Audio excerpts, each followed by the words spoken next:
Primeiro, agradecer a Deus, né? Embora a gente agradeça a todo momento, mas a gente não pode perder esta oportunidade de sempre agradecer.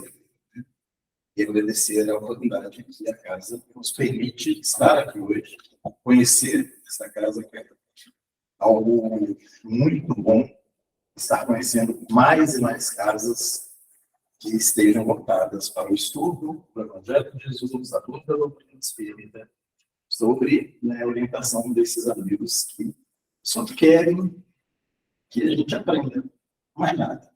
Não pedem mais nada do que a nossa disposição para aprender. E eu vou hoje trazer uma resposta e pedir imensamente que os amigos espirituais nos incluam e nos auxiliem, porque é uma proposta um pouco audaciosa. Porque eu quero que vocês saiam daqui hoje cheios de dúvidas.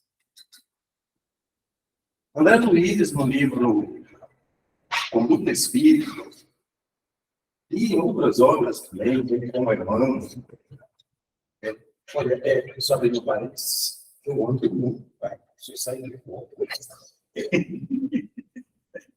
Eu não consigo, eu falei no início, eu não consigo falar sentado, isso me deixa um pouco, eu não consigo falar atrás de mesa, eu acho que me lembra outras encarnações, quando eu fui sacerdote, que estava ali atrás de altar, agora eu não consigo me comportar. Já tem nome de rato também, né? Então fica quieto também. Então, bom, vamos falar sério. Né? Hoje eu não pretendo, né, cumprir a proposta que André Luiz nos traz em Conduta Espírita e tantos outros mensageiros, que é trazer conforto. Ele nos orienta que as palestras públicas, os estudos devem ter deve cumprir 3 projetos, 3 propostas em todas as palestras públicas, em todos os estudos em grupos. Orientação, conforto e evangelização.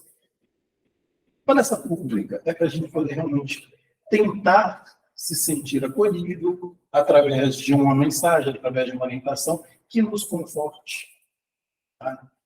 E que nos faça recobrar os ensinos de Jesus. Essas são as propostas que, segundo André Luiz e tantos outros, né, mensageiros nos pedem, né, que façamos. Então, eu pretendo romper com isso hoje, aí se me perdoe, que eu quero que vocês saiam daqui hoje repletos de dúvidas. Por que é repleto de dúvidas?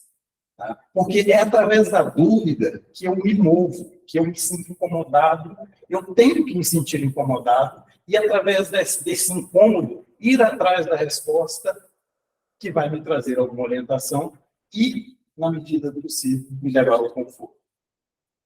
Enquanto eu não sair da minha zona de conforto, aquela zona que eu acho que está tudo bom, tudo comigo, né? Eu sou uma pessoa muito contrária à ideia que algumas pessoas trazem assim, Jesus é maravilhoso, Jesus é muito bom. Olha, quando a gente começa a estudar com mais critérios seus ensinamentos, Jesus, e aí eu vou usar uma palavra aqui que algumas pessoas às vezes entendem errado. Jesus tem uma postura radical na nossa vida. E aí, quando eu digo radical, não é porque ele é grosso, porque ele é arrogante, porque não. É porque ele se apega à raiz, ele não foge à sua proposta. A proposta dele é trazer os ensinamentos que o Pai nos pede que aprendamos. Então, ele só tem essa proposta. Ele não vai se desviar. Então, é no sentido de estar preso à raiz, radical. Radical vem exatamente disso. Você não foge aos seus princípios. Aconteça o que acontecer, você vai se manter fixo, preso às raízes, ao radical da sua proposta. Veja, Jesus, quando ele chega, ele não diz, não, amanhã, quem sabe, talvez ele é direto. Vem e me segue. Toma a sua cruz e me segue. Ele não fica ali, não, tá, o que nós vamos fazer negociando? Não, ele não vai negociar. Quando a gente estuda toda a trajetória, os textos bíblicos, ele não vai negociar, ele não vai ficar ali, não, tá bom, amanhã, quem sabe eu volto aqui, aí a gente conversa melhor. Não. Ele chega, diz a que veio e sai do caminho dele. Todas as vezes que alguém o procurava, o que ele dizia? O que você quer que eu faça? Ele não fica, né, com uma mãozinha na cabeça, né, põe em colo, vamos conversar. Todas as narrativas que a gente estuda dos ensinamentos que Jesus deixou para a humanidade é muito direto. E aí, muitas das vezes, eu sigo por caminhos errados porque eu não me dou o trabalho de entender. Eu permaneço com uma dúvida que a gente chama de uma dúvida cômoda. Não entendi, então tá bom. Mas eu tenho que ter uma dúvida que a gente chama de dúvida metódica. Eu tenho uma dúvida, eu elaboro um método, eu elaboro um trabalho de investigação para entender certas coisas. Então, eu espero realmente que a gente saia daqui com dúvidas, e não com respostas prontas, mas com a dúvida e com o desejo de buscar esclarecer essas dúvidas. Você coloca para mim aquela da mensagem? Só para a gente ter uma ideia. E o estudo de hoje é a partir desta mensagem do livro de Emmanuel, Caminho, Verdade e Vida. Tá? É uma mensagem que eu pretendo muito não concluí-la até o fim. Porque se a gente terminar essa mensagem toda hoje, olha, muito legal, mas muita coisa vai ficar para trás. Muita coisa vai ficar para trás. Eu pretendo apenas buscar e eles esmiuçando alguns pontos e, na medida do possível, a gente conseguir, pelo menos, aprender alguma coisa e, nesse aprendizado, pensar assim, nossa, eu nunca vi por esse ângulo, eu nunca entendi dessa forma, e aí suscitar, despertar outras dúvidas para que eu vá lá nessa mensagem, que eu vá no Evangelho, que eu vá nas obras e estude mais, e aprenda mais. Pois não é isso que nos foi dito pelo Espírito de verdade e também por Jesus? Espíritas amai-vos, espíritas instruí-vos. Lamentavelmente, a gente ama muito pouco e se instrui muito pouco. A gente não tira o tempo do nosso dia, 10 minutinhos, para fazer uma leitura, refletir. Agora, há pouco, uma mensagem, né, nossa mensagem foi falada da palavra de contemplação. Em filosofia, contemplação é o mesmo que reflexão. Quando eu me dou a contemplar algo, eu estou refletindo, eu estou buscando entender este algo. E nesta mensagem, a característica, ou seja, o que se atribui à nuvem, são as nuvens que nos incomodam, são as nuvens pesadas que às vezes nos assustam. E a gente não deve temer essas nuvens. Nós temos que realmente parar diante delas e refletir. Que são exatamente aquilo que nos incomoda, as nossas dores, as nossas dificuldades. Tudo isso que nos incomoda, eu não tenho que temer, eu tenho que encarar de frente, refletir, dialogar com o problema, dialogar com a dor e estabelecer ali um grau de convivência de forma harmônica e pacífica, o mais difícil que seja. No livro da Esperança, corrigindo, livro Pão Nosso, tem uma mensagem intitulada A Dor no Mundo. Sabe qual a pergunta que é feita para Jesus? É algo interessante. Nós nunca seríamos, eu pelo menos, nunca tinha pensado dessa forma. A pergunta que é feita é o seguinte: Senhor, por que a dor no mundo é vista como uma aflição? Mas a dor é uma aflição, ou não? Percebe? Eu consigo entender. A pessoa está perguntando por que a dor, por que o seu problema, a sua dificuldade é visto como uma aflição. Eu consigo entender essa pergunta. Eu tenho que entender a pergunta para encontrar a resposta. Ele está perguntando o seguinte: por que o meu problema, eu estou encarando o meu problema como uma aflição e não como uma oportunidade de crescimento? As dificuldades no mundo são oportunidades que eu estou tendo de me aprimorar, de crescer, de evoluir, desde que eu faça o trabalho de refletir sobre elas. E não perder o controle, ficar desanimado, exaltado, com raiva, revoltado, impolarizado. Diante da dificuldade, eu paro e dialogo para encontrar ali uma solução.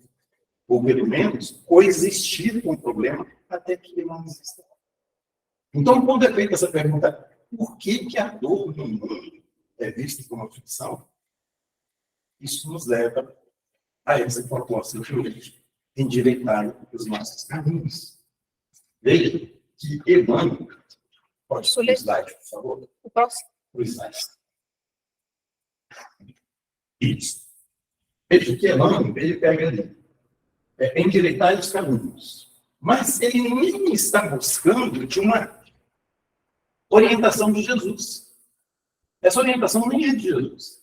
E o que é curioso, quando você vai na narrativa, que Emmanuel se dá a pegar um versículo, e olha que de um versículo ele traz tantos ensinamentos, tantas oportunidades de refletir, que a gente às vezes não para pensar.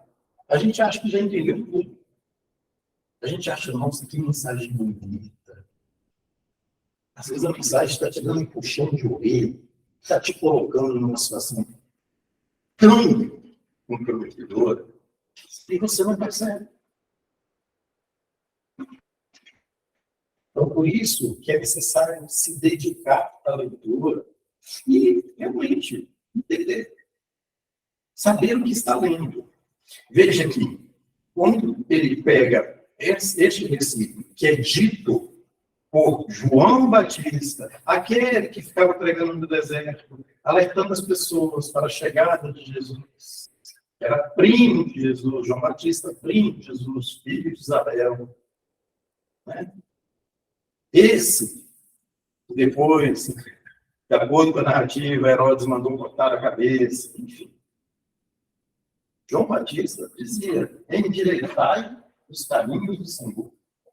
Como disse o profeta Isaías. Vocês estão percebendo uma coisa aqui? Que existe séculos e séculos de uma mesma orientação.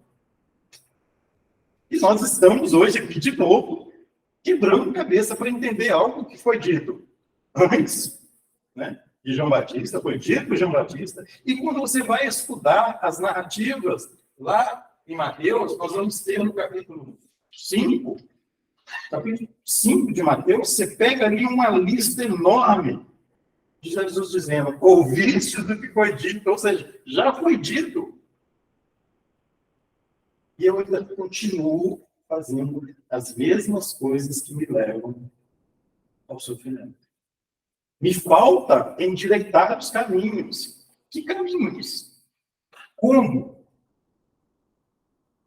Veja que João Batista, quando ele diz endireitai os caminhos do Senhor, pode ver isso para mim? Aí eu coloquei uma explicação aqui que tem a ver com a questão cultural da época, né? Endireitai o caminho do Senhor. Aí a gente veio durante séculos vivendo uma vida dizendo que a vida era para Deus, que a vida era para o Senhor, até chegar ao despertar com a filosofia espírita que vai nos dizer, né? Olha, vamos entender melhor. A vida nos pertence. Essa vida aqui, ela não é de Deus, não é de Jesus. Ela me pertence, é minha. Eu não tenho direito de exterminá-la por uma questão de uma lei natural que eu vou assumir, que tem consequências sobre elas. Mas Jesus me concedeu essa encarnação para que eu pudesse aprender. Então, endireitar os caminhos, os nossos caminhos. Vamos tentar colocar-nos no lugar que nos compete, de pessoas responsáveis pelas nossas ações. Não é ficar nos colocando a serviço de Jesus, a serviço do Pai. Em primeiro lugar, vamos ver como que está a nossa responsabilidade com nós mesmos. Porque às vezes eu fico desviando esse entendimento do endireitar os caminhos pensando assim, os caminhos da comunidade, das pessoas, do mundo. Não, os meus. Os meus caminhos. A minha trajetória, a minha responsabilidade. Sou eu. Veja que quando coloca endireitar os caminhos, ele não diz de quem. Ele não está perguntando a ninguém. Ele está te dizendo, olha, como é que está a sua caminhada? E aí, vai mais em frente, né? Mais um pouquinho. Olha, ali ele começa a nossa mensagem de hoje. Ele vai dizer que a exaltação do precursor, no caso de João Batista, permanece nos convocando, né, os homens de boa vontade à regeneração das estradas comuns. Aqui ele demonstra a nossa necessidade de um caminho que eu não estou só. Eu queria começar a reflexão de hoje, vou abrir um parênteses aqui para a gente poder seguir daí. Eu queria começar a reflexão de hoje fazendo um vídeo, só que a correria acaba a gente, né, não fazendo algumas coisas. Esse vídeo, ele, todo ano, final de ano, percorre vídeos maravilhosos de Natal, de Feliz Ano Novo, Próspero Ano Novo. E aí eu me pergunto, onde é que está todo esse sentimento? Onde que foi parar? Aqueles vídeos que as pessoas olham e derramam lágrimas e acham bonito, de pessoas cantando no shopping, em frente ao árvore de Natal. E aí preparam festas de Ano Novo e convida aquela família que está a quilômetros e quilômetros de distância, que passou o ano inteiro sem dar o telefone. E convida amigos de trabalho que daqui a 2, 3 dias no trabalho, assim que passar a sua atividade, já estão ali se degradando. Onde está todo esse sentimento? O que foi feito? É o caso que acontece muitas das vezes com os nossos estudos. Porque a gente acha lindo, bonito, mas não consegue realmente aprender com essas leituras, aprender com esses ensinamentos. Porque eu preciso pegar tudo isso que eu tenho e colocar dúvidas sobre eles. Porque através da dúvida, eu começo a questionar a mim mesmo. Mas como eu vou endireitar os meus caminhos? Eu tenho tanta dificuldade. Não. É claro que você tem dificuldade, exatamente na dificuldade que você tem que aprender a endireitar os seus caminhos. É diante do desafio no trabalho, na família, no dia a dia, é nas relações com o outro. É que eu vou começar. O que eu estou fazendo que condiz com o que eu vi? No dia a dia. Assim que eu comecei a endireitar os caminhos. Não é, vou criar uma ONG, vou fazer isso para melhorar a comunidade, aquelas pessoas, crianças carentes, a partir de agora eu vou ajudar o canal. Não é isso. Se você tiver opções, excelente. Mas é a sua ação. É você. Sou eu, Gé, no meu dia a dia, no trabalho. Aquela pessoa que está estressada, que briga comigo, que xinga, como que eu vou agir? É no trânsito. É ver o trânsito e pensar, como que eu vou agir? Eu vou agir de igual com o outro? Vou agir dessa forma também? É eu. Jesus não pede nada que esteja além das nossas condições. Todo o ensinamento que Jesus nos dá é para ser aplicado a partir de nós. Porque a partir de nós mesmos, eu começo, em torno de mim, a fazer coisas que impactam diretamente no meio que vive. Mas eu tenho que mudar. Eu tenho que endireitar os meus próprios caminhos. Por isso que ele vai dizer que são os homens de boa vontade. Eu não preciso ser formado nisso, formado naquilo, ter dinheiro, ter... Não, é a boa vontade de ser diferente, de fazer a diferença. Os homens de boa vontade. Veja que quando Jesus esteve encarnado entre nós, quem que ele foi buscar? As pessoas que realmente têm boa vontade. Ele não foi buscar doutores, letrados e políticos, não. Todos que tinham boa vontade. Todos. Ah, pessoas que têm condições? Não, todos que tinham vontade de ouvi-lo, de segui-lo. Fisicamente, sim.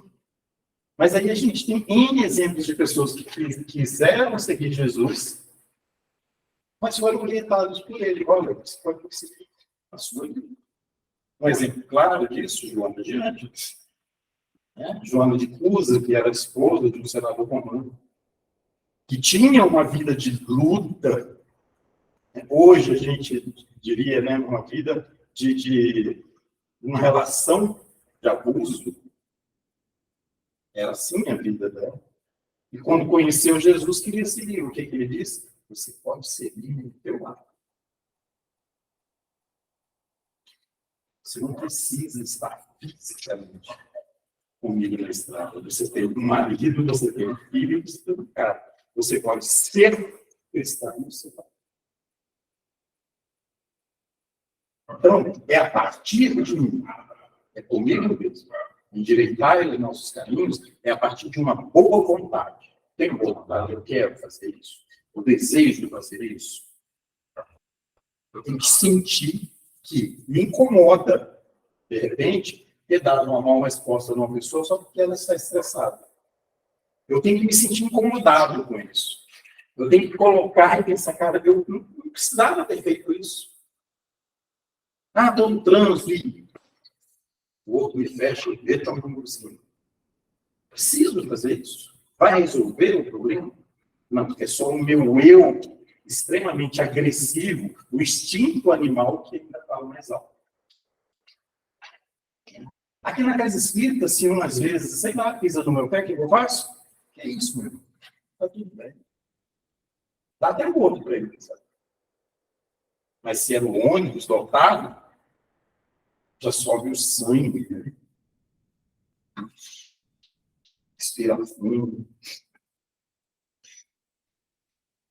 Endireitar os caminhos a partir de mim mesmo, a partir das limitações. E aí começa o nosso compromisso. A partir do momento que eu tomo consciência, começa o meu compromisso na estrada que é comum. Não é possível fazer uma transformação. Olha como que é complexo você entender os ensinamentos. Primeiro, é eu que tenho que mudar. Eu tenho que mudar as minhas ações.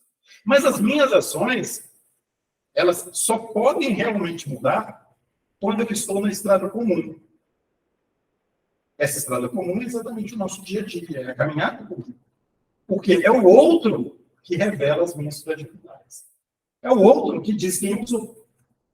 É a palavra do outro, a ação do outro, que revela em mim algo que eu escondo. Algo que eu digo não sei. Né? Se alguém chega para você e diz, nossa, essa camisa não gosta, é feia, né? A sua relação, qual é? O que você tem a ver com isso? É da sua conta, a camisa é minha. Opa, olha aí o ângulo. Sobressai. Nossa, você cortou o cabelo? Gostei, não. Nossa. Como que eu reajo diante a fala do outro? Porque como eu reajo, eu estou demonstrando as minhas fragilidades. Eu estou demonstrando quem eu sou. Por isso que na estrada comum, eu aprendo a endireitar os meus caminhos. Na estrada comum, eu vou descobrindo que a dor não pode ser vista como uma aflição, mas como uma professora, como uma educadora, como uma psicóloga que revela as minhas fragilidades e as minhas fortalezas. Na estrada comum, o outro é o meu medidor. O outro é quem diz quem eu sou. A partir do momento que eu resolvo ser diferente disso aí. Vai ser fácil? Claro que não. Ninguém disse que vai ser. Se os grandes sábios, desde Jesus, ou anterior a ele, os profetas, E todos os grandes, próximos de nós, foram ridicularizados, como o Eduardo disse, né? Foram recriminados por agir diferente daquilo.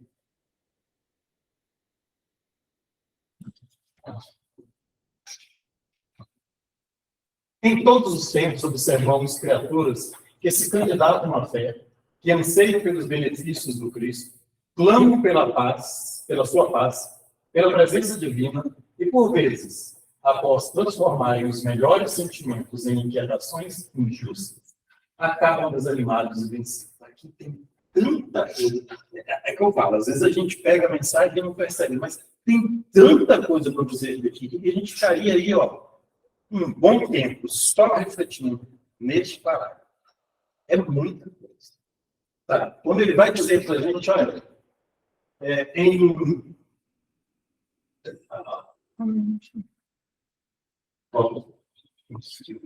em todos os tempos observamos criaturas que se candidatam com a fé, que anseiam pelos benefícios do Cristo. É o que mais tem. Nós não dizemos hoje aí ter fé, ansiamos pela sua paz, a gente anseia pela fé. Todo momento a gente faz isso. No livro Boa Nova, Pedro, numa reflexão que tem, Pedro pergunta para Jesus sobre se Deus, se o Pai, ouve as nossas preces. Por que ele está fazendo isso? Tem um contexto. Tem um contexto. Tá? Por que Pedro foi motivado a fazer essa pergunta para Jesus? Tem um contexto. Peraí, do nada Pedro tirou isso. Ele refletiu, pensou sobre a prece, sobre a reflexão. Ele foi movido por um desejo de sua sogra, a sogra de Pedro, que instigou Pedro ali a conversar com Jesus sobre uma melhoria de vida material, já que Jesus podia ajudar tanta gente. Queria que, Pedro fosse ajudado materialmente. Mas Pedro, já ali convivendo com Jesus, peraí, não é bem assim. Vamos fazer uma pergunta mais filosófica, digamos assim. E aí ele chega para Jesus e pergunta: Senhor, Deus escuta as nossas preces?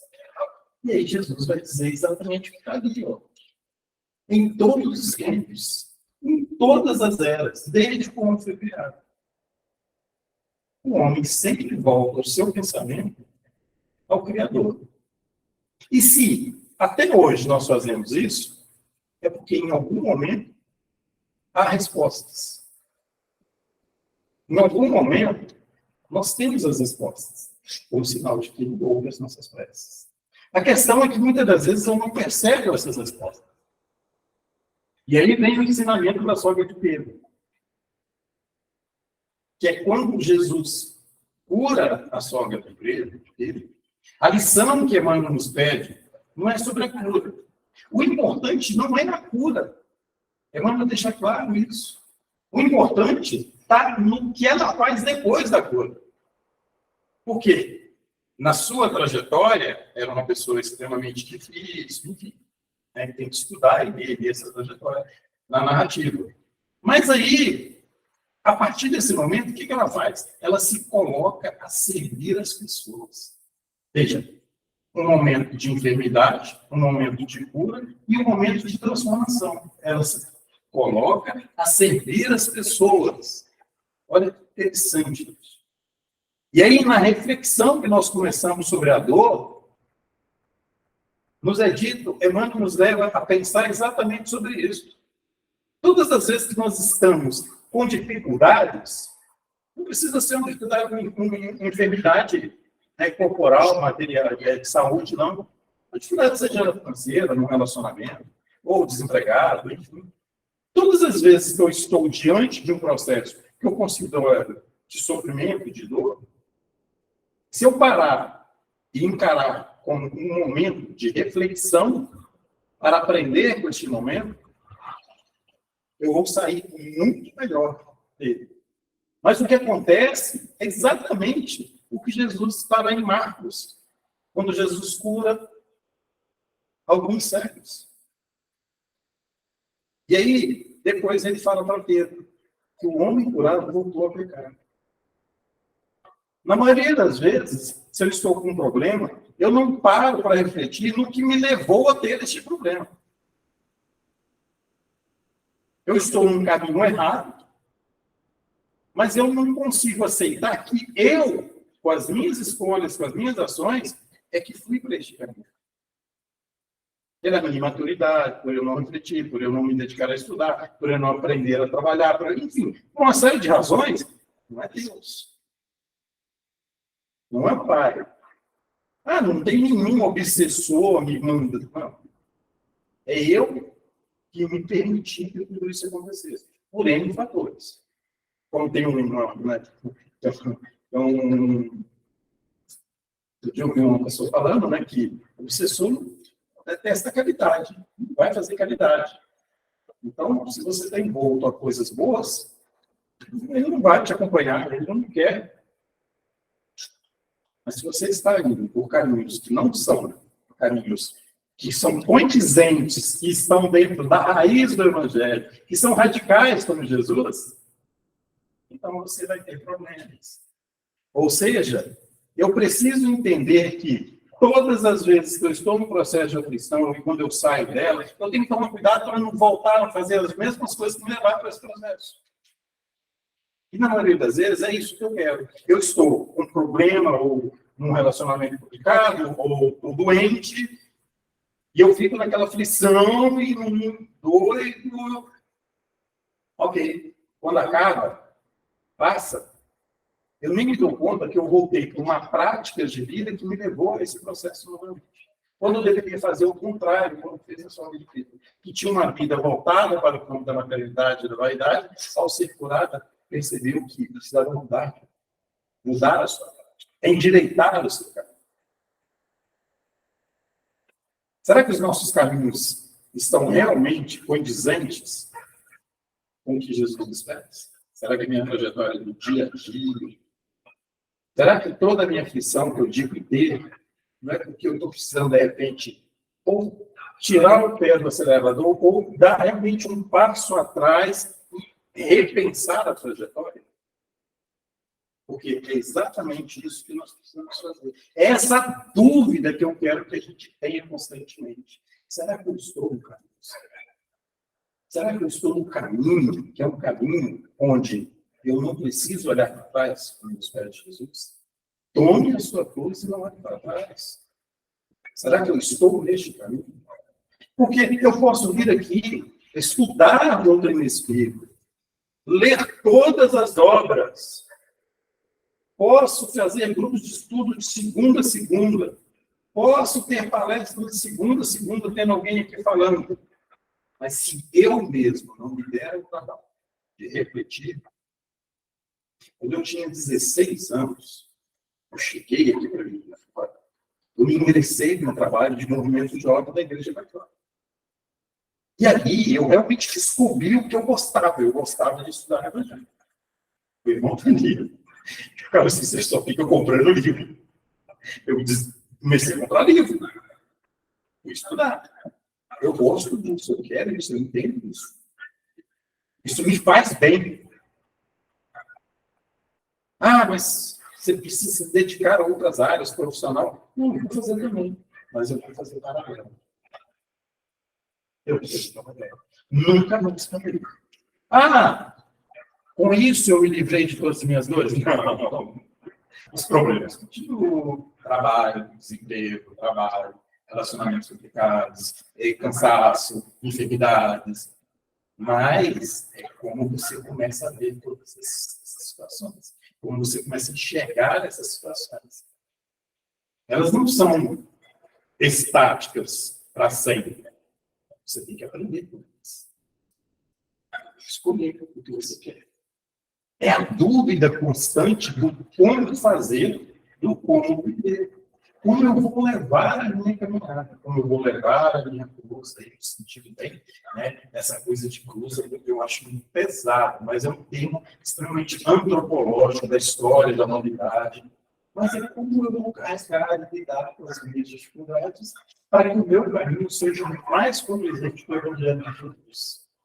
E durante todos os tempos da humanidade, a prece é o que nos conecta direto, o que faz com que a nossa fé continue sendo sempre uma fé raciocinada. Não uma fé mirabolante em coisas santas e imagens não, é uma fé que nos ensina a entender tudo aquilo que Jesus nos pede, nos orienta, nos passa. Por isso que quando ele diz que nos candidatamos à fé e que ansiamos pelos benefícios sobre isso. Por quê? Porque nós entendemos em algum momento que isso é bom. Mas o que acontece é que às vezes eu pego o que é bom e esqueço de vivenciar constantemente. Aí a gente vai sendo fragilizado, né, pelas dificuldades. A gente vai deixando se vencer, que é o que ele vai dizer aqui logo em seguida. Clamo por sua paz, pela presença divina. E, por vezes, após transformar os melhores sentimentos em inquietação injusta, acabam desanimados e vencidos. Quais são esses melhores sentimentos que depois se transformam em inquietação injusta? O que quer dizer com isso? Eu falei. Chega no final do ano, os melhores sentimentos povoam a nossa mente. As melhores propostas povoam a nossa mente. Né? Aí a gente se depara com todo mundo vibrando amor. Será? Ou é simplesmente uma comoção global, mas sem nenhuma reflexão, e quando chegar dia 5 de janeiro e as contas começarem a chegar, acabou o sentido. Se transforma em quê? Em angústia. Por quê? Porque não foi uma coisa realmente autêntica, refletida. A gente simplesmente, é como diz Paulo de Tarso, né? As palavras nos comovem, mas é o exemplo que constrói e arrasta. É a vivência. É constantemente, eu acho lindo, bonito, tudo aquilo, as palavras, né? Cantando, as pessoas cantando, né? Eu ia fazer o vídeo, porque a música faz tudo isso. E aí, só que acaba, né? Não se sustenta, porque chegam as pontas, né? Porque durante esse processo ali, eu não paro para refletir no que eu estou plantando. Vamos comemorar, vamos viajar, vamos nos endividar com cartões de créditos e por aí fora. Aí depois eu fico aí 2, 3 meses reclamando das contas. E aí vem a verdade de Buda, né? Que Joana de Anjos reflete no livro dele tudo.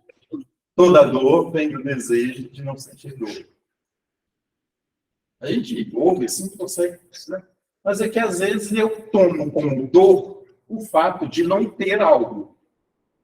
De não ter um relacionamento, de não ter uma casa, de não ter um carro, de não ter dinheiro, de não ter como viajar. Eu tomo isso como dor. Eu sofro por isso. Ai, que angústia, eu queria ir para a praia. E aí, o que eu faço? Para me livrar dessa dor, eu planto novas dores. Eu me divido. Então, a dor da dívida é que eu queria me livrar de uma dor passada. A dor da dor vem do desejo de não ter dor. Cada um de nós temos um livre-arbítrio.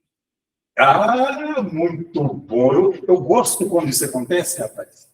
Nossa, eu acho isso fantástico. Tá? Marcos, né? Nossa. Marcos. Rapaz, eu lembrei o nome. Olha, eu queria lembrar o nome assim, pronto. Marcos. Encare o livre-arbítrio. Se eu te perguntar, vou perguntar para as pessoas agora, abre um parênteses, vai ficar gravado aí, depois o pessoal dá uma pedra, faz quiser. Mas eu não gosto de eu gosto de grupo de estudo, quando as pessoas vão e discutem, e questionam, né? Porque a gente aprende com dúvida. Aí agora a gente chega aqui e fica falando, né? E eu gosto disso, eu acho isso muito legal. Kardec queria que isso acontecesse, mas nossa preguiça não deixou. Enfim. Marco, a coisa mais difícil que as pessoas têm, é explicar livre-arbítrio. Tá? É explicar livre-arbítrio. Porque livre-arbítrio é fazer o que você quer. Não. Deus não seria tão irresponsável de deixar que eu fizesse tudo o que eu fizesse. Aqui na telha eu vou fazer. Mas é a sua escolha. Tá, mas Deus... Então vamos trabalhar com esse seguinte: Deus é onisciente, como está lá, né, no Evangelho, como está no livro dos Espíritos, atributos da divindade. Infinitamente bom, todo-poderoso, onisciente, onipresente, esqueci o outro. São os seguintes. Tá? Estava no programa, né? A gente programou isso. Agora a gente tem que se virar. Então esqueci o quê? Se ele é onisciente, ele sabe que você vai errar. Ele sabe. E ele vai deixar você errar? Ele te deu o direito disso. Te deu o direito disso, mas ele sabe que você vai errar. Então ele sabe que você vai tirar a vida de alguém e vai permitir que você tire a vida de alguém.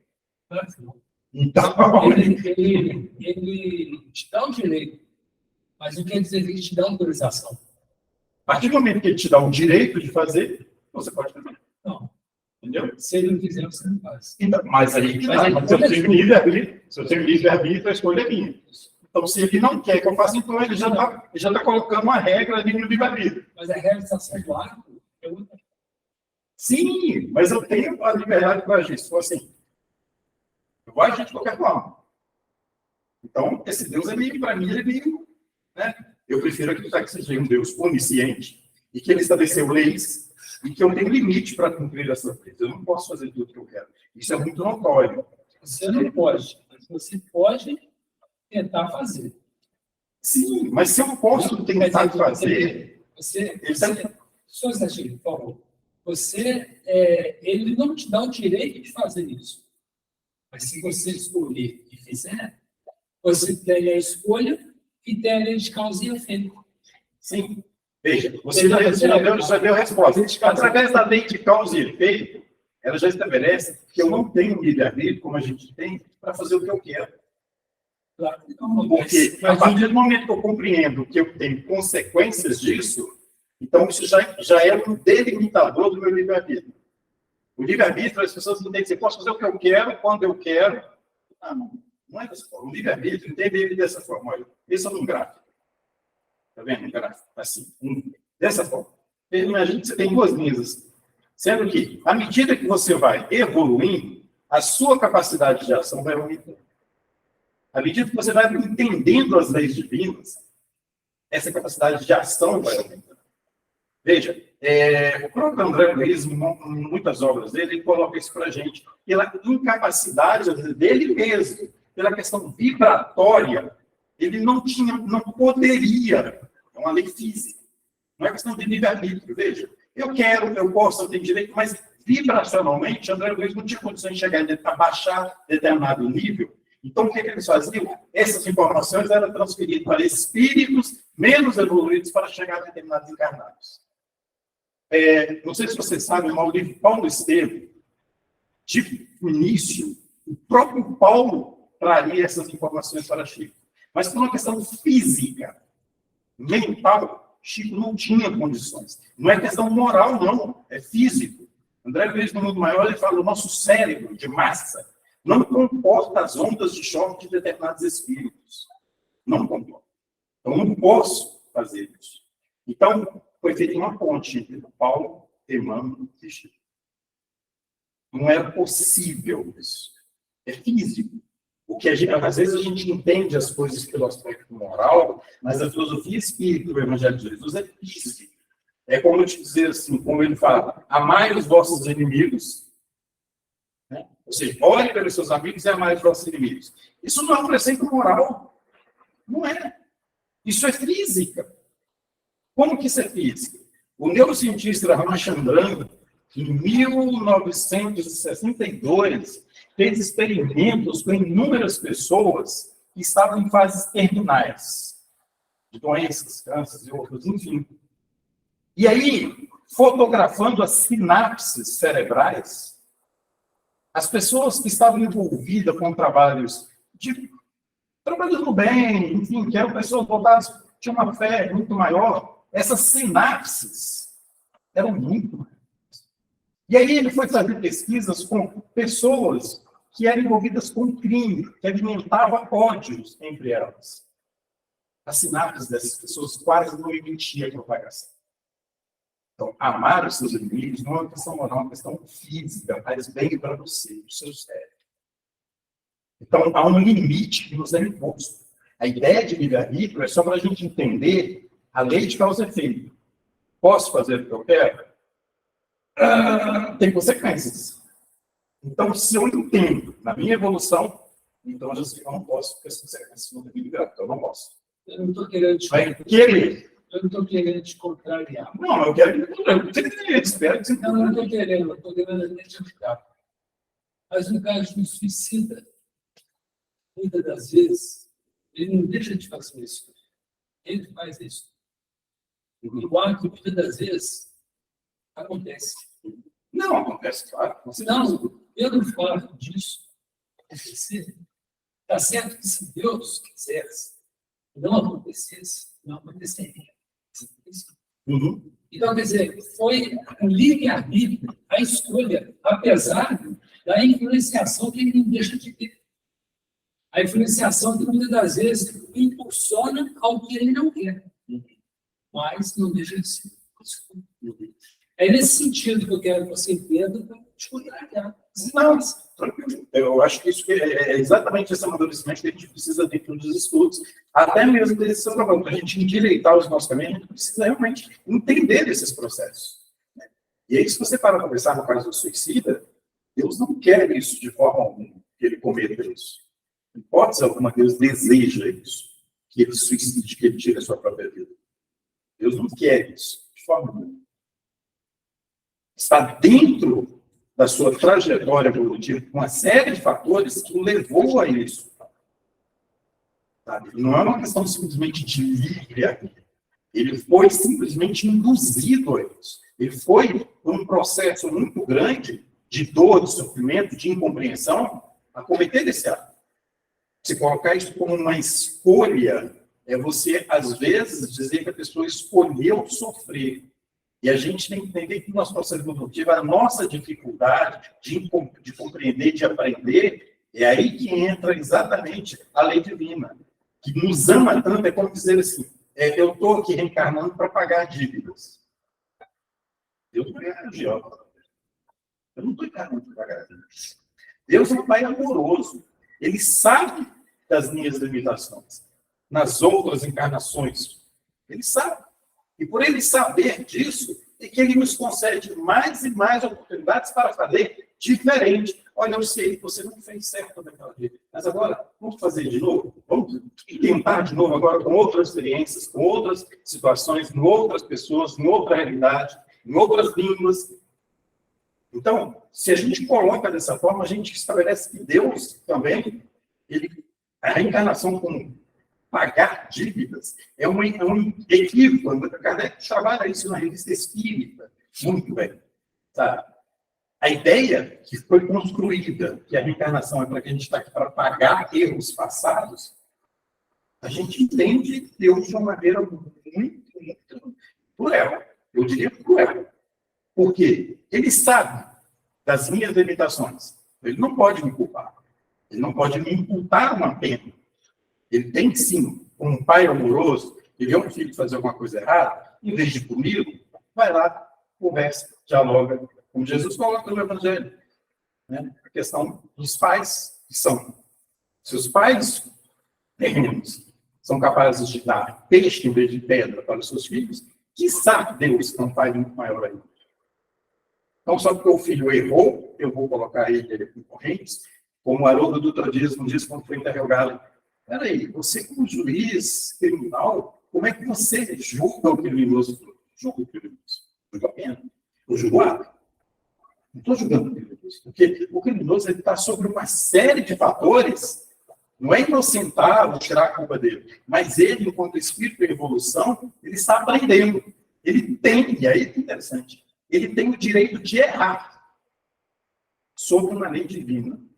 Ele tem esse direito de errar, porque ele está em evolução. Eu não posso cobrar de uma criança que faça o que eu faço. Não posso. Então, eu vou dando novas e novas oportunidades até ele entender. E aí o aluno usa uma palavra muito interessante, o ignorante. Chega um momento que ele cansa de ser ignorante. Ele reencarna, né? Ele reencarna, né? Chega uma hora que, em espírito, ele fala, não dá. Eu já tentei isso várias vezes, só está errado, só faz dor, só faz dor. Agora eu vou fazer diferente. Aí ele cai e fala, não, eu posso fazer diferente. Essa é uma discussão que a gente precisa amadurecer muito. A verdade é essa. Essa questão de fatalismo e ela é muito discutida. Kardec discutiu muito na revista Espírita sobre isso. É que a gente, aqui no Brasil, a gente tem uma visão ainda do Espiritismo como um aspecto único religioso, não enquanto filosófico, que está sobre a tutela de pesquisas científicas para esclarecer melhor todas as teorias. Então, a gente precisa amadurecer bastante isso, para a gente poder entender melhor os atributos da divindade. Entender que a reencarnação é a oportunidade constante de endireitar os nossos caminhos. Essa que é a proposta. Endireitar o caminho não é sobre punição, não é sobre... Não, é sobre perceber que uma nova chance. Espera aí, deixa eu aproveitar. Ao longo dos anos 20, tantos anos estudando doutrina espírita do Evangelho, eu não consigo ver Deus de outra forma. Não consigo ver o Pai de outra forma, que não. Realmente um Pai infinitamente bom, amoroso, que por mais que eu cometa equívocos, está lá Jesus dizendo, nenhuma ovelha da casa do meu Pai se perderá. Nem por mais, e aí a gente tem lá no livro, agora eu já não me lembro, né? Quando Jesus, após a crucificação, o primeiro ato dele, que foi ir aonde Jesus estava. Aquele que cometeu suicídio foi o mais amado de Jesus. O maior exemplo de amor. Eu percebi que é meio Clarice. Eu não me lembro agora a obra que narra essa não Berto de Contos, não. Depois eu posso contar para vocês, onde narra exatamente que Jesus, após a crucificação, né, ele em espírito vai aonde Judas estava, nas zonas inferiores, para poder não tirá-lo de lá. Olha aqui, não tirá-lo de lá. Ele errou. Ele foi induzido pela matéria, pelo orgulho, pelo impedimento sociopolítico da época, foi coagido pela política da época, pela religiosidade da época, se vendeu materialmente e teve um ato miserável. E Jesus vai lá para dizer para ele que ele não estava sozinho. Vai levar conforto para ele. Mas ele tinha que assumir os erros. Ele tinha que arcar com as suas escolhas. Então, a gente pode levar todas essas dúvidas para casa, porque tem muitas. Muitas. Sabe? Essa questão do livre-arbítrio foi muito discutida nos últimos anos, a questão do direito de matar, de armamentos. A gente tem que pensar exatamente. Se eu tenho fé em Jesus, eu não tenho que me precaver de uma situação que ainda não aconteceu. Se eu estou diante de uma situação, uma coisa que não foi premeditada, nem muito menos pensada, eu vou agir de acordo com meus instintos, na maioria das vezes. Essa é a verdade. Se eu estou diante de alguém que quer me permitir um ente querido meu de pronto ali, eu vou realmente agir. A gente tem que considerar o que o Evangelho segundo o Espiritismo coloca para a gente com muita clareza. Vai lá no capítulo 11,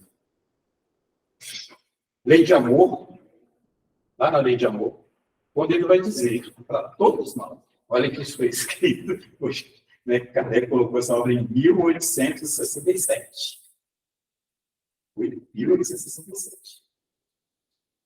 Ele vai dizer lá que, do ponto de partida, quando Deus Pai nos criou, simples e ignorante, do ponto de partida, até hoje, onde que vocês acham que a gente está? Ele deixa categoricamente. Nós não estamos nem no meio, nós estamos mais próximo do início, ou seja, nós ainda agimos mais como animais por instinto, é aquilo que eu coloquei. Se alguém me agride, em primeiro lugar, eu penso no instinto de me defender. Eu não penso assim como a irmã fala, né? A irmã coloca entre duas pessoas que estão degladiando, ambas são enfermas, ambas estão doentes. Mas aquele que já se sabe doente, já dá um passo na frente do outro. E não se reconhece como doente. E por isso age como tal. Mas aquele que já sabe que é doente, que é enfermo, tem um dever de não agir como o outro. Porque aí, já sabe, não, peraí, não posso usar a minha fragilidade para agredir o outro. Que é o que ele faz. Então, não agir mais com o instinto. Peraí, ele está me agredindo, peraí, está com algum problema, ele, sei lá. Eu vou considerar sempre que ele é uma pessoa que precisa de ajuda. É o que Jesus fez. Por que vocês estão me batendo? Jesus, quando os soldados murram ele fala: o que eu te fiz? Por que você me bate? Pergunta. Toma, peraí, você está me agredindo? Não fiz nada. Mas nós não agimos assim. Nós agimos Cristo. Então, que bom. Não terminamos a reflexão e a gente vai levar ela para casa. A gente vai levar essa mensagem para casa. Está lá no livro. Vamos ler. Reler. Palavra que eu não entendi. Que palavra é essa? Não sei o significado dela. Porque o significado dela é importantíssimo. Não sei. Para a gente finalizar, a gente tem que aprender a perguntar, a pergunta. É como eu dizer para vocês, passagem do Evangelho. Quando Jesus Pedro pergunta: Senhor, quantas vezes devo perdoar meu irmão? 7? 7 vezes? Jesus responde: não, 70 vezes 7. Qual é a pergunta que eu tenho que fazer em primeiro lugar de estudo? Qual a primeira questão que eu tenho que levantar? Porque é intrigado isso, né? Eu vou somar, eu vou multiplicar, como é que é isso? Não, eu tenho que perguntar primeiro, por que Pedro perguntou 7, não perguntou 8, por que ele perguntou 10? Por que Jesus respondeu 70, não respondeu 80, não respondeu 100? Por que exatamente esses números? Por quê? Não precisa. Vamos saber por quê? E aí a gente vai poder entender que não é uma lição moral, é física, mais uma vez. Entendeu? Não é só moral. Pessoas, eu agradeço imensamente por a gente ter estado aqui, refletido mais uma vez. E é importante demais que a gente aprenda a estudar. Pois o próprio Jesus diz que é necessário vencer a verdade. E os desafios espirituais nos pedem para estudar sempre. E aí a gente tem que levar essas dúvidas para casa. O máximo que a gente pode. E ter curiosidade de responder. E as respostas existem. Se eu não tenho aqui falar, hoje a gente tem o oráculo, né, da modernidade pelo Google. Não confiar 100%, mas tem lá. Vamos lá buscar alguma coisa. Aqui, livros e mais livros. Vamos encontrar as respostas. Tá? Fica fácil hoje. Se você tem um computador em casa, se você tem esse livro aqui, ó, em PDF, você digita lá a palavra perdão. Ele vai te dar todas as páginas que falam perdão. Você nem precisa, né? Ler, vou ler página, até achar o que eu quero. Você tem um caminho que você está lá online, você digita perdão. Aí nesse, tudo. Sabe quantas vezes aparece a palavra perdão no Evangelho do Espiritismo?